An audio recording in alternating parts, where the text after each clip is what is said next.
Kasra Sagaran kam 1986 in Hamburg zur Welt, als Sohn einer deutsch-chilenischen Mutter und eines iranischen Vaters. Früh geriet er in Kontakt mit dem Rotlichtmilieu und beging Straftaten. Im Jahr 2010 wurde er ein Teil der Hells Angels Berlin City und im Jahr 2014 stand er mit 9 weiteren Mitgliedern vor Gericht wegen des sogenannten Wettbüromords. Im Rahmen des Prozesses diente Sagaran als Kronzeuge. Obwohl er an der Tat beteiligt war, wurde er zu einer 7-jährigen Gefängnisstrafe verurteilt. Kasra Sagaran, auch bekannt als der Perser, war ein Mitglied der berüchtigten Hells Angels Berlin City, das weit über das Rockermilieu hinaus bekannt war. Sein Chador unter der Führung von Kadir Padir hatte seit 2010 einen Ruf für Machthunger, Aggression und Gewalttätigkeit in der Unterwelt der Hauptstadt. Im Januar 2014 stürmten mehrere Männer ein Wettbüro in Reinickendorf und feuerten 8 Schüsse ab, die das Opfer, ein Mitglied der verfeindeten Bandidos, sofort töteten. Obwohl Sagaran nicht selbst den Abzug betätigte, war er anwesend und die Tat löste etwas in ihm aus. Als er verhaftet wurde, entschied er sich auszupacken und vor Gericht sein Wissen über die kriminellen Machenschaften seiner Brüder preiszugeben. Nach Jahren im Gefängnis erzählt er nun seine Geschichte, die von der Straße, Prostitution, Drogenhandel, korrupten Polizisten, zwielichtigen Anwälten und mächtigen Clans handelt. Es ist auch die Geschichte einer glaubwürdigen Läuterung eines Mannes, der bis zuletzt treu zu sich selbst geblieben ist. Der Death Head, das bekannte Symbol der Hells Angels in Form eines Totenkopfs mit Flügeln, ist weiterhin auf dem linken Unterarm von Kasra Sagaran zu sehen. In einem Gespräch mit dem Tagesspiegel erklärte er, dass das Tattoo ein integraler Bestandteil seiner Biografie sei und deshalb nicht entfernt wird, obwohl das Tragen für Aussteiger verboten ist. Kasra Sagaran geht jedoch über das bloße Aussteigen hinaus und wird als Verräter angesehen. Im Sommer 2015 sagte er gegen seine ehemaligen Brüder aus und brachte 8 von ihnen, einschließlich des berüchtigten Chefs der Berliner Hells Angels, Kadir Padir, lebenslang hinter Gitter.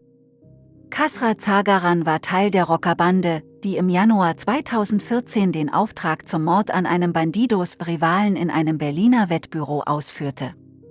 Laut Gerichtsentscheidung stürmten 12 vermummte Rocker das Wettbüro, während einer von ihnen 7 Schüsse auf den ahnungslosen Spieler abgab.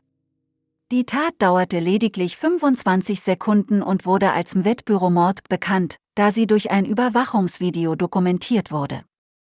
Kasra Sagaran sagte später gegen seine ehemaligen Bandenmitglieder aus und trug dazu bei, dass der Auftraggeber und 12 weitere Beteiligte verurteilt wurden. Bis heute sagt er hätte nichts von dem Mordauftrag gewusst, dachte, sie würden den Rivalen lediglich verprügeln. Nach dem Mord hätte der Rocker-Chef die Männer um sich versammelt. Es ist, wie es ist, hätte er gesagt. Und dann noch, wenn ihr festgenommen werdet, kümmern sich unsere Anwälte um euch. Das bezweifelte Sagaran. Er ging davon aus, dass er und seine Brüder jahrelang hinter Gitter wandern würden, auch um Padir zu schützen. Deshalb hätte er ausgepackt und den Grundsatz gebrochen: Man redet nicht mit der Polizei. Er gibt offen zu, dass er, nicht nur aus moralischen Gründen, handelte, sondern sich auch einen persönlichen Vorteil versprach. Die Aussage von Kasra Sagaran hatte letztendlich zur Verurteilung von 7 Angeklagten wegen Mordes sowie von Kadir Padir wegen Anstiftung zum Mord geführt. Laut der Berichterstattung in der Süddeutschen Zeitung war dies ein noch nie dagewesener Schlag gegen die organisierte Kriminalität in der Hauptstadt. Obwohl Sagaran selbst zunächst wegen Mordes im Gefängnis saß, wurde er aufgrund seiner Aussage als Kronzeuge vorzeitig nach 6 Jahren und 7 Monaten entlassen. Er wurde in das Zeugenschutzprogramm aufgenommen und veröffentlichte ein Buch, in dem er auch mit den vermeintlichen Werten der Hells Angels abrechnet. Laut Sagaran war die Idee einer loyalen Gemeinschaft bei den Hells Angels nie wirklich existent, sondern lediglich eine Illusion, die von Idioten für Idioten geschaffen wurde. Obwohl er selbst lange an diese Idee geglaubt hatte, kam er schließlich zu der Erkenntnis, dass nichts davon wirklich echt war. Aber wie kam es dazu? Obwohl Sagaran aus einer Hamburger Mittelschichtsfamilie stammt, geriet er auf die schiefe Bahn und begann eine kriminelle Karriere.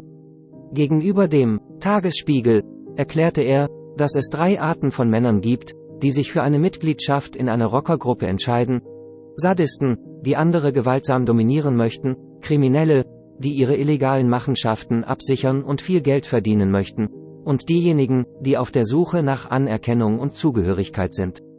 Sagaran zählt sich selbst zur letzten Kategorie. Er fand Zugehörigkeit bei den Hells Angels, als er als Hangaround auf der untersten Stufe begann, dann als Prospect aufstieg und schließlich zum Member wurde.